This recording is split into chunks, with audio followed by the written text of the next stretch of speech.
Santa Cruz, livrai-nos Deus nosso Senhor dos nossos inimigos, em nome do Pai, do Filho e do Espírito Santo. Meu Deus, creio firmemente que estás aqui, que me vês, que me ouves. Adoro-te com profunda reverência. Peço-te perdão dos meus pecados e graça para fazer com fruto este tempo de oração. Minha Mãe Imaculada, São José, meu Pai e Senhor, meu anjo da guarda, intercedei por mim.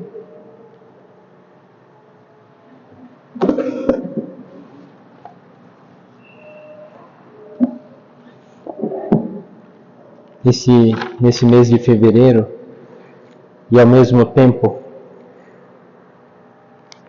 da Quaresma, somos chamados a viver um tempo de penitência, mortificação, um tempo de maior oração. Por isso, somos chamados a nos configurar a Cristo. Por que fazemos morrer a nossa vontade? Para que cresça a vontade de Deus no nosso coração. Para que temos que ouvir a voz de Deus? Para saber como colocar em prática o que nos torna melhores. Por isso, quando a gente lê as bem-aventuranças, no capítulo 5 de São Mateus, bem-aventurados os que sofrem, bem-aventurados os que choram, bem-aventurados os que são perseguidos, bem-aventurados os mansos. Parece que as qualidades que são colocadas na bem-aventurança são daqueles que sabem sofrer. Porque saber sofrer nessa vida já é um grande mistério. E saber sofrer sem importar-se, melhor ainda. Agora, é duro não sentir o sofrimento, é duro não sofrer. Porque sofremos muitas coisas e sentimos esse sofrimento. E quando nas bem-aventuranças a gente entende, aqueles que têm fome e sede de justiça, os que são perseguidos, os misericordiosos, os mansos, os puros de coração, os pobres, os pacíficos, aqueles que fazem a vontade de Deus e que são perseguidos por causa da justiça, porque não se deixam levar pela maldade do mundo. Mas apesar do sofrimento que o mundo causa, vencem o mundo com o bem. Vencem o mundo em abundância de bens, como vai dizer São José Maria Escrivá. Viver no mundo, o mal com abundância de bem. Fazer bem as coisas. Afinal de contas, queremos tanto que esse mundo seja bom. Como é que ele vai ser bom se eu não melhoro? Como é que esse mundo vai ser bom se eu não luto mais por ser melhor? E essa é a nossa luta. Quem sou eu? Para quem eu existo? Qual a minha finalidade? São muitas as perguntas que poderíamos fazer. Existo porque Deus me escolheu. É uma predileção de amor. Não fui eu que escolhi, nem escolhi a família, nem o país, nem nada. Não escolhi nada. Mas foi Deus que me escolheu, por predileção e de amor. Somos descartáveis? Não, mas somos escolhidos. Somos queridos por Deus e Ele morreu por nós. Isso é o sinal de um verdadeiro amor, pois nos ama antes da nossa criação. Nos ama por antecipação e é o amor que nos cria. A questão é que às vezes nos deixamos levar pelas murmurações e as coisas difíceis deste mundo. Todos queremos ser amados. E somos por Deus, mas queremos o amor dos outros, caímos no egoísmo. Todos somos queridos, mas queremos ser queridos só por alguns, aí caímos na vaidade. Então são as tentações que sofremos todos os dias. Somos escolhidos, e isso é um sinal do amor de Deus, pois Ele nos ama antes da criação. Cristo escolheu, portanto, aqueles que quis. É engraçado, por que será que a gente é católico? Porque de certa forma Deus já nos escolheu para isso. E por que não escolheu outros? Porque chamou a nós para darmos testemunho. Por isso, aquilo que é dado a cada um de nós também é uma responsabilidade. Temos que dar testemunho dessa fé. E como podemos dar testemunho dessa fé? Vivendo bem.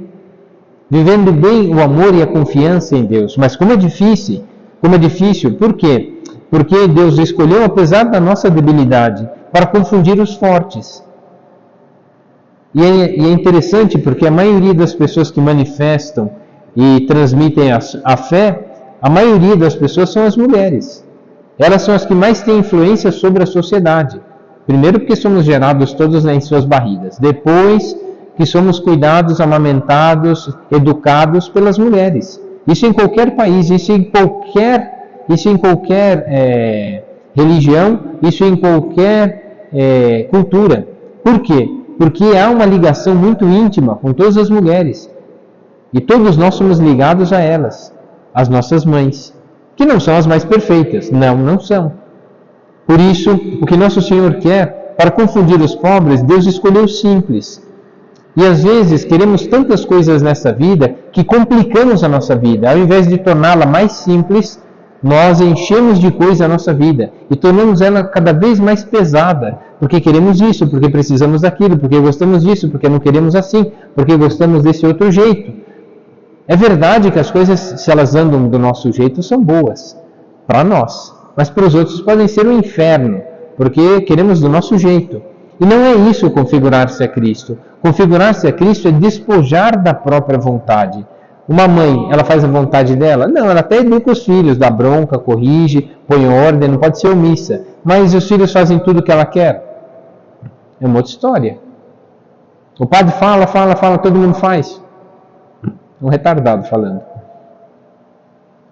Por isso, é sempre difícil, mas temos que fazer o que é certo? Temos.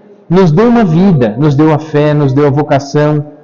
Como Gedeão foi escolhido lá no meio do povo. Ele nem era tão bom assim. Deus escolheu para ele ser um grande guerreiro. E esse homem não tinha nem capacidade, não. Era o último daquela família.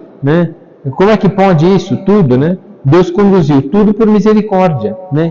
Essa é levar todo ser humano à vida eterna, para uma santidade na terra, um amor pleno, mesmo que na terra.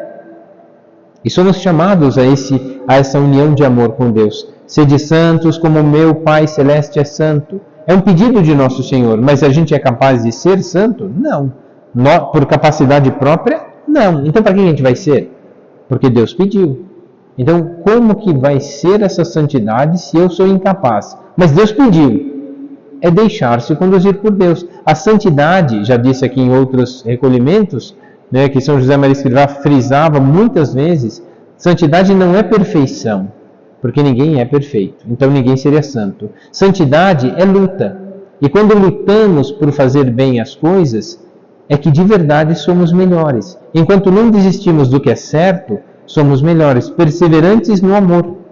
Por isso, seremos como São João Maria Vianney, ou Santa Teresinha, São João Paulo II, nunca seremos igual a eles, porque cada um tem a sua santidade, cada um teve a sua luta, cada um teve as suas dificuldades, mas seremos santos pela perseverança no amor. O que Deus quer de mim com essa situação, com o marido, com os filhos, com o pai, no trabalho, e mesmo sem o trabalho, o que Deus quer? Que desespere e entre em crise? Não. Faz parte da nossa vida. Se eu tivesse de férias, estava aproveitando. Como não tem trabalho, está desesperado. Se eu estivesse trabalhando, estava reclamando. E se não tivesse trabalho, estava reclamando e-mail. Então a gente nunca está satisfeito. Essa é uma luta constante. Ser santo não significa ser melhor que os outros, mas ter um amor capaz de recomeçar e arrepender-se e lutar com virtudes heróicas. Isso é ser santo. Digo de novo, é uma capacidade de recomeçar. Fizemos errado? Recomeça. Não deu certo? Recomeça. Não queremos mais? Recomeça. Recomeçar. Arrepender-se, porque a gente queria fazer uma coisa e não deu certo. Então arrepender-se, pedir perdão, porque vencer com humildade o próprio orgulho. São essas as coisas que vão nos fazendo lutar mais e viver as virtudes. Mas não me sinto capaz dessas coisas. E é verdade, vem sempre essa questão, não me sinto capaz. Também nem sempre tenho vontade, nem sempre me sinto no desejo de cumprir todas essas coisas. Por isso são chamadas virtudes heróicas. Os santos foram medidos pelas suas virtudes heróicas, por um esforço extremo em fazer mais e melhor aquilo que já faziam. E é isso que Nosso Senhor nos pede, um esforço. Quem eram os heróis? Que ultrapassavam os limites. Quando a gente vê filme de guerra, aqueles filmes assim, quem que era o herói? O que quando todo mundo estava com medo, ele foi à frente. Quando todo mundo desistiu, ele não desistiu. Quando todo mundo não quis mais, ele perseverou. Então quem que é o herói? Aquele que é capaz de fazer um pouco mais. Parece uma loucura? Bom, não vai dar certo. Bom, já não vai dar certo mesmo. Custa tentar? É isso. O herói é aquele que vai um pouquinho além. Já não vai dar certo mesmo, já contamos com não.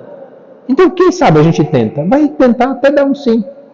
Essa é a nossa luta. Somos chamados a isso, a viver muito unidos a nosso Senhor. Umas virtudes heróicas são a presença de Deus, contar com a sua graça, é uma força de Deus para a nossa vida, onde eu deixei Ele atuar na minha vida. Portanto, seremos mais disponíveis, livremente amando, e movidos pelas moções do Espírito Santo, deixando-se impulsionar. Meu Pai continua a agir no meio de vós, através de vós. Então Deus continua agindo no mundo, através também de nós. Ele agiu através do Filho. E a ação do Espírito Santo, aonde? Na nossa alma. Por isso, quando a gente faz bem uma coisa, é uma manifestação do amor de Deus. Não é Deus fazendo, somos nós. Mas querendo participar da bondade de Deus. E essa é toda a diferença. Devemos deixar Deus agir. Quando Deus vai agir? Quando ouvimos a sua voz. Quando nos deixamos conduzir por aquelas palavras de vida eterna. Quando, ao ouvir, nos esforçamos por pôr em prática. Quem ouve as minhas palavras e põe em prática é um servo prudente. Construiu a casa sobre a rocha. Construiu a própria vida sobre o fundamento verdadeiro, um amor verdadeiro. Vamos então nos conduzir. Os santos sabiam que os milagres e as conversões vinham de Deus. E através de nós, simples instrumentos, vasos, martelos, envelopes, pouco importa, é a história do padre orgulhoso, que fazia a homilia, e aí ele viu no fundo da missa entrar um muçulmano, aí o muçulmano, turbante e tudo, aí o padre estava fazendo a homilia e o muçulmano fazendo assim, aí o muçulmano olhando assim para o padre viu que ele estava olhando para ele, falou assim, ou ele vai me matar, ou vai acontecer alguma coisa, então vou fazer uma pregação bem fervorosa aqui de conversão e mudança de vida. Então começou, se empolgou, foi fazendo, o muçulmano foi mudando a feição, tirou o turbante, começou a olhar, abaixou a cabeça, olhava, abaixava a cabeça, começou a sair umas lágrimas, começou a enxugar as lágrimas, o padre falou assim, opa, acho que não vai me matar mais. E aí terminou a missa, bateu na porta, o muçulmano falou, eu queria ser batizado, Falei assim, mas por quê? Não, quero ser cristão. Ele falou assim, mas por quê, Falei assim, foi na missa, foi algum momento da missa ou foi antes de você entrar aqui? Não, foi na hora da missa, E foi qual momento? Quando o senhor estava falando. Falei assim, e qual foi a palavra que eu disse que mudou sua vida? Não, o senhor não foi nenhuma palavra, não, foi quando o senhor enxugou a testa porque estava suando, eu pensei, sou esse lenço sujo. Então é isso. Na verdade, a transformação da nossa vida passa exatamente por esses detalhes, que às vezes somos só instrumentos da graça de Deus. E somos isso, como vasos, martelos, envelopes, mas através de nós, instrumentos simples, Deus vai convertendo os outros, porque também foi nos convertendo. Ser santo é falar com Deus, como a um amigo, estar com Ele, um relacionamento de amizade com Deus. Isso é a oração, é um relacionamento de amizade, é um diálogo com Deus, de mãos dadas com Deus, voltado sempre a Ele. É uma identificação, é um configurar-se através da oração. Quando vamos nos configurar a Cristo? Quando olharmos para Ele e sentirmos que é o nosso melhor amigo e temos já intimidade de conversar com Ele, entendemos o que Ele nos pede, entendemos o que Ele quer de nós. E assim, bem-aventurados seremos, porque apesar do sofrimento, seremos mansos. Apesar das tristezas, viveremos a misericórdia. E aí sim entendemos o mistério da santificação. O melhor tempo na nossa vida é o tempo que estamos com Deus. É ali que vamos encontrar uma alegria e uma verdadeira amizade com Deus. E existem dois elementos para essa amizade. Dois momentos que nós vamos estar com Deus. Não vos chamo servos, mas amigos. Estar com Deus é viver uma amizade com Ele. É abrir o coração a Deus com confiança. Quantas vezes a gente vai para a oração e a gente está com aquela confiança tão grande que às vezes a nossa oração é uma reclamação. Outras vezes são prantos. A gente só chora diante de Deus porque não está na nossa mão algumas coisas. Então a nossa confiança e a nossa oração muitas vezes é saber que Ele é o nosso amigo. Ele está ao nosso lado. Simplesmente por ouvir as nossas reclamações. Por isso a oração muitas vezes é oração de petição, que a gente não para de pedir. Ai meu Deus, me ajuda nisso. Ai meu Deus, me ajuda naquilo. Ai meu Deus, me ajuda naquele outro. Ai, agora o que vai ser de mim? Ai meu Deus, ai meu Deus. Então é reclamação. É petição constante. Outras vezes agradecimento. Obrigado, meu Deus, porque deu certo. Obrigado, meu Deus, porque apesar de não ser do jeito que eu queria, as coisas estão caminhando. Quantas vezes a gente vai agradecer? A oração é intimidade com Deus, é amizade com Ele. Abrir o coração, confiança, vida de oração, né? E a comunhão das vontades. Será que eu estou fazendo a vontade, né, de Deus? Sereis meus amigos se fizerdes o que vos mando. Para viver com uma outra pessoa, um amigo, temos que ter as mesmas afinidades, senão não é amigo. Se Jesus Cristo é o nosso verdadeiro amigo, Ele vai dizer, sereis meus amigos se fizerdes o que vos mando. E Nossa Senhora entendeu isso desde o anúncio do anjo, seja feita a sua vontade. E nós rezamos no Pai Nosso, seja feita a tua vontade, assim na terra como no céu. Será que aceitamos mesmo? É por isso, temos que, ao fazer a oração, ao lermos o Evangelho, vamos entendendo o que quer Deus de nós. A gente entende o que os filhos querem, entende o que os maridos querem, a gente entende o que os pais querem, a gente entende tudo o que eles querem. Então, a gente tem que começar a entender também o que Deus quer de nós. Quer mais. Deus não se contenta com pouco e de qualquer jeito. Deus quer mais e que seja melhor. Sereis meus amigos se fizerdes o que vos mando.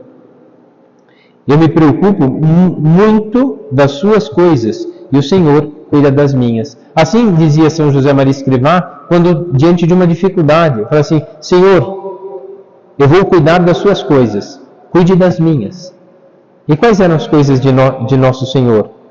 A minha conversão, o meu amor por Ele, a minha correspondência à sua vontade. Cuido dessas coisas, porque com certeza, se eu começar a colocar em prática a vontade de Deus já está em mim, então eu já estou sendo cuidado, porque farei a vontade de Deus. Estou sendo associado ao seu amor, à sua vida. E tudo isso para quê? Por que nos unimos a Deus? Faça-se em mim segundo a tua vontade.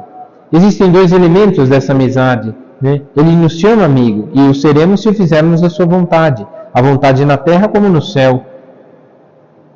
Por isso, Nosso Senhor nos escolheu desde o ventre materno. E como diz Nossa Senhora, faça-se em mim segundo a tua vontade. E o Verbo se fez carne. Deus se fez presente na vida de Nossa Senhora, porque ela aceitou fazer a vontade de Deus. Para que todas essas coisas? Para que todas essas realidades? As boas e as ruins, as difíceis e as mais fáceis, né? Porque tudo está ligado à graça e ao pecado. O pecado é porque nos custa muito e queremos fazer só a nossa vontade. E aí mentimos, enganamos, né? Trapaceamos. Então, são essas coisas, né? A graça e o pecado, o amor e a negação, a configuração e a desconfiguração. São dois termos que temos que viver na nossa vida. Ou estamos com Deus ou não estamos. Ou fazemos ou não fazemos. Ou amamos ou não amamos. São duas coisas que temos que escolher, mas como é difícil, né? Verdades eternas que temos que analisar na nossa vida, né? Estas são sempre metas da nossa felicidade.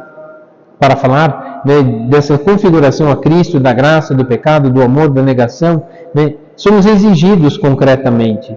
Né? E quando? Na castidade, a castidade quando se é solteiro, a castidade viver bem quando existe, né, quando tem um matrimônio, porque também tem que ser casto. Mesmo no matrimônio a pessoa tem que ser casta. Tanta gente linda, maravilhosa, mas não pode ficar olhando para as outras pessoas com olhar de desejo. É um filho de Deus. Se fosse minha filha, se fosse meu filho, será que eu ia olhar com desejo? Não, de jeito nenhum. Ia querer o bem daquela pessoa ainda, né? Então, é isso. Às vezes eu tenho vários casais que estão perto de se casar, eu vejo para eles, assim, vejo com alegria tão grande, falo assim, eu tenho rezado por eles para que dê certo, para que se amem de verdade, se respeitem, falo assim, um vai cuidar bem do outro, tomara que cuide, né? Se não cuidar, vem aqui que eu dou uma bronca e dou uma surra, se for preciso. Então é isso, né? São essas as coisas que a gente tem que lutar, ver o bem das pessoas, querer o bem delas, que elas lutem. Vai ser fácil? Claro que não. Vai ser simples? Claro que não. Mas a gente tem que lutar para que seja melhor. É isso que a gente tem que fazer, né? São essas verdades. Por exemplo, se a gente pensa, existe inferno? Opa!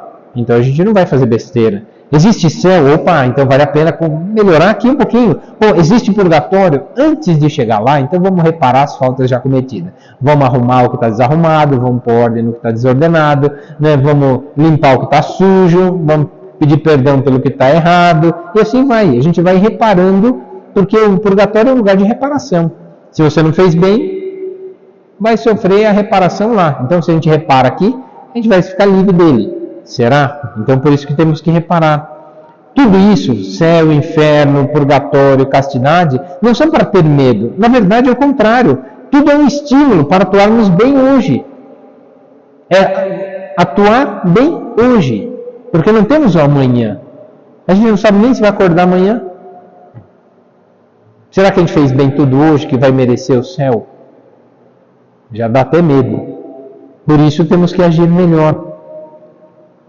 No caminho, né, quando aqueles discípulos de Emaús estavam a caminho, desanimados, tristes, né, e sentindo derrotados, porque Jesus foi morto. Então aqueles homens em caminho, era um caminho que assustava, um caminho meio que de morte, paralisia, tristeza, murmuração, raiva. Era um caminho contrário, porque estavam distanciando de Deus. Isso acontece também conosco. Quando a gente vai, Deus não me deu o que eu queria, então para que eu rezo mais?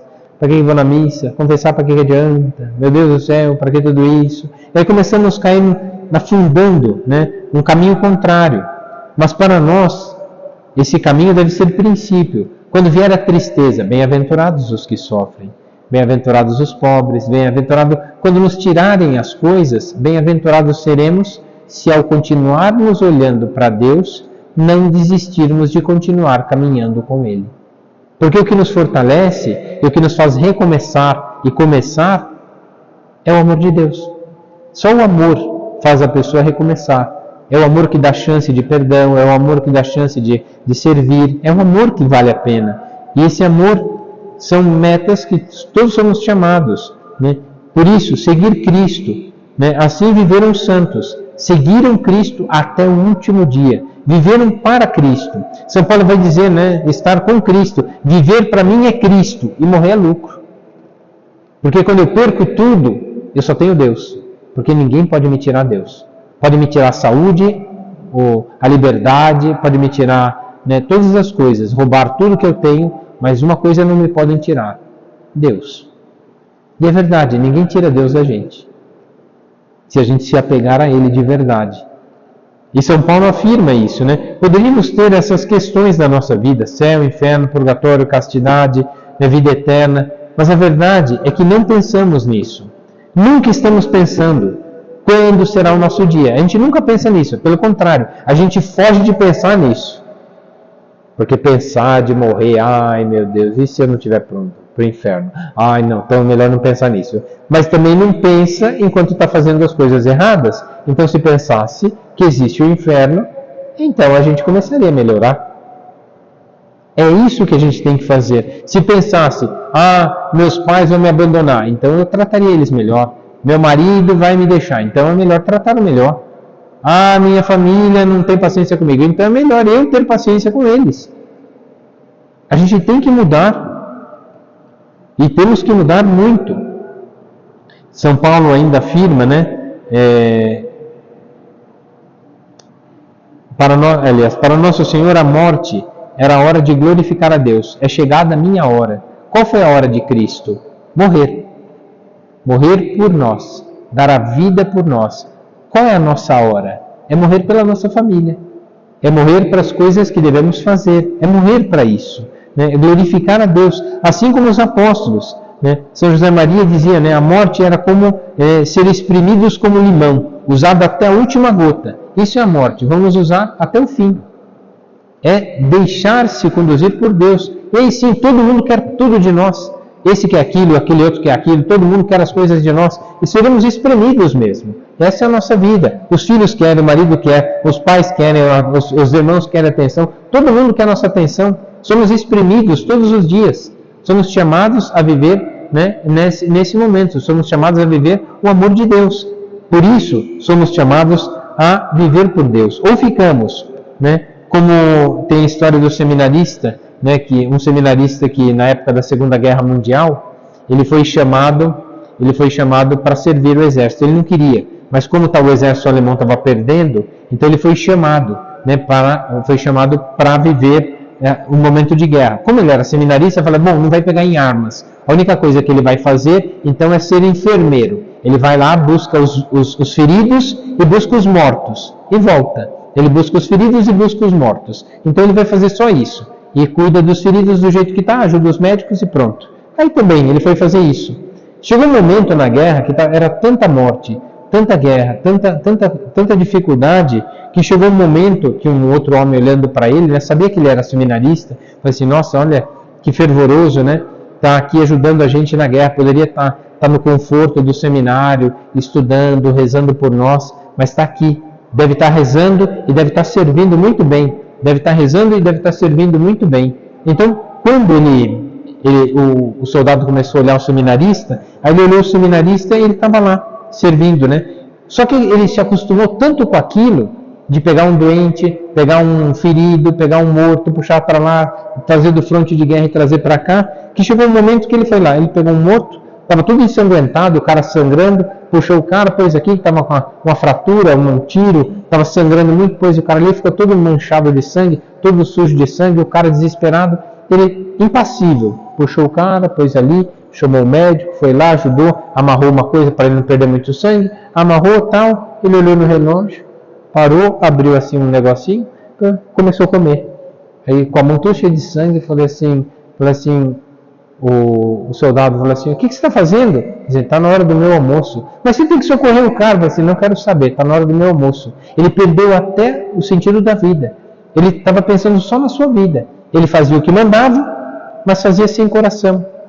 E quando chegava a hora de fazer alguma coisa, ele fazia o que ele queria, e não o que devia. Então ele, na verdade, não estava já insensível, né? Almoçava diante de tantas mortes e já nem ligava mais para nada. Por quê? Porque fazia aquilo de forma mecânica e faço só minha vontade. Pouco importa, faço aqui, né, de má vontade. Quantas vezes a gente vê, né, algumas mulheres que fazem isso? Está com tanta raiva que vai fazendo um monte de coisa. Faz. E não abre a boca para falar com ninguém. Aí o outro olha e fala assim, por que está com essa cara? E vai fazendo. Insensível, igual um seminarista numa guerra que lidar com os mortos e não está nem aí. É 880, eu não entendo as mulheres. Ou elas falam e não param de falar, ou elas não falam, e aí dá medo. Aí a gente não sabe se vai vir com a faca e vai matar a gente. Então, aí você fala é perigoso, se não fala, mais perigoso ainda. Então, o que acontece? Né? São as dificuldades? Cada um tem os seus limites. O que nosso Senhor quer é que aproveitemos o tempo, purificando a nossa vontade, pois o tempo na terra é um tempo purificador. É um tempo de sermos transformados. É um tempo de adesão à vontade divina. Né? Ter fome de padecer em cada ato. Em cada momento a gente sofre. Acordar cedo sofre, dormir, às vezes até dormir é ruim. A gente sente dor, sente isso, sente aquilo, sente insônia. Até dormir às vezes é ruim, meu Deus do céu, como é que pode ser ruim dormir? Sim, comer alguma coisa a gente come, mas come sem gosto. Às vezes come, faz mal depois, meu Deus do céu. Meus prazeres dessa vida a gente tem mais. Parece que está tudo ruim. Mas é exatamente nesse momento, ter fome de padecer em cada ato, estar pronto para essa passagem de morte até a vida eterna. Morremos aqui para nascermos para Deus. Morremos na nossa vontade para vivermos para a caridade e o amor de Deus, para com as pessoas à nossa volta. E é isso, uma mãe morre constantemente, porque tem que servir aos filhos, é uma escrava dos filhos. É uma escrava do marido, o marido também deveria ser escravo da esposa. Nem sempre ele se faz, mas deveria ser.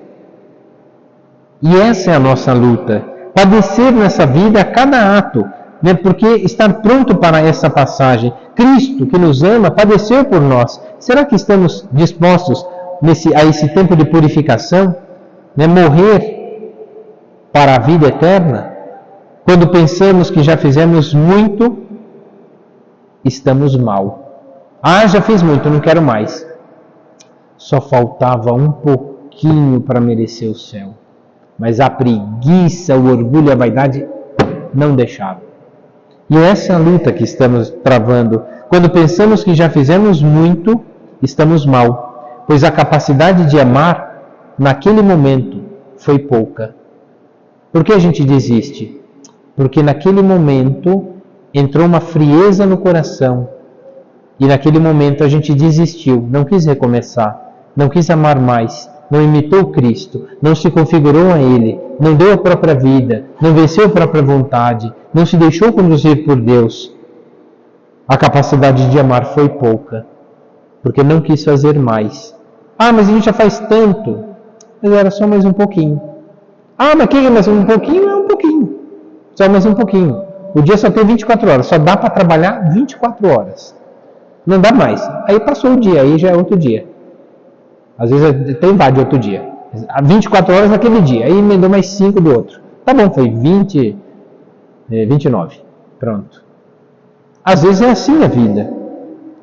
Santa Teresa nos ensina: nada te perturbe, nada te amedronte, tudo passa.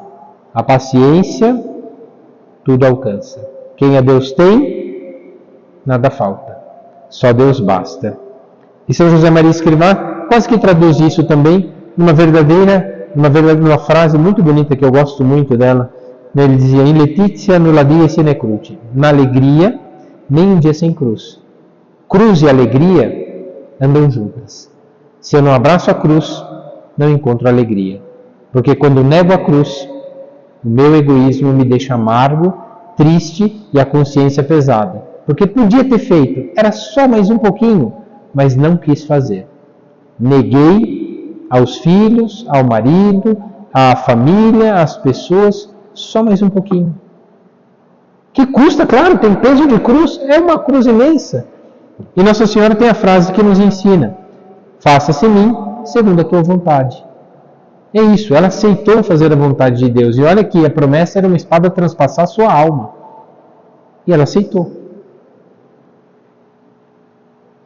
São José Maria Escrivá dizia, né? Nossa vida, por mais tempo que dure nessa vida, é muito curta.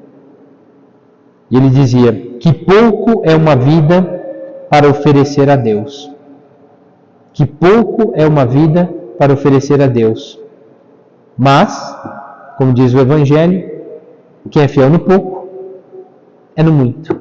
Porque Deus queria só um pouquinho, era só mais um pouquinho. E esse pouco, para Deus, tem valor de muito. Peçamos a Nosso Senhor essa graça. Esse é o nosso caminho para o céu, configurar-se a Cristo.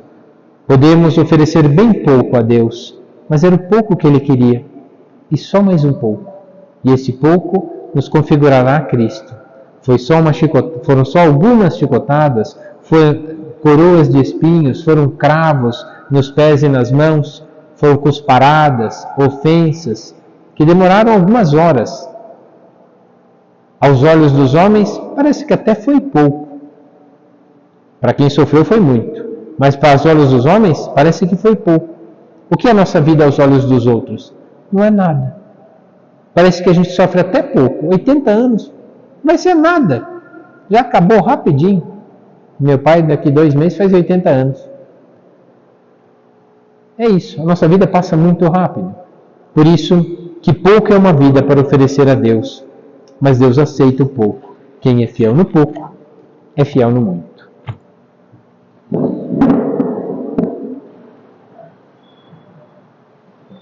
Dou-te graças, meu Deus, pelos bons propósitos, afetos e inspirações que me comunicaste nessa meditação. Peço-te ajuda para os pôr em prática. Minha Mãe Imaculada, São José, meu Pai e Senhor, meu anjo da guarda, intercedei por mim.